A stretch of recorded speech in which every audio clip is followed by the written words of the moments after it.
4 persone agli arresti domiciliari e una quinta interdetta dalla gestione di qualsiasi attività commerciale.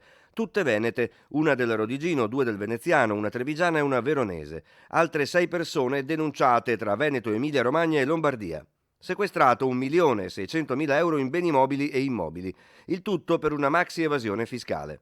L'indagine della Finanza di Este e della squadra mobile di Rovigo era iniziata oltre un anno fa durante una serie di controlli a elevatori e camion che andavano e venivano carichi di pellet e legna da ardere in un capannone di Casale di Scodosia, nel Montagnanese, di proprietà di una ditta con sede a Dolo nel Veneziano.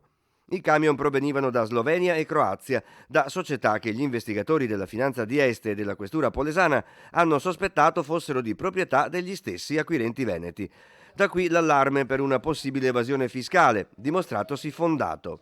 Le fatture venivano emesse ma erano quindi false, le imposte non venivano versate e sul mercato la ditta, con sede in provincia di Treviso e base appunto a Casale di Scodosia, poteva vendere i pellet a prezzi più bassi. Altre 2 aziende del Rodigino servivano soltanto a ricevere fatture false.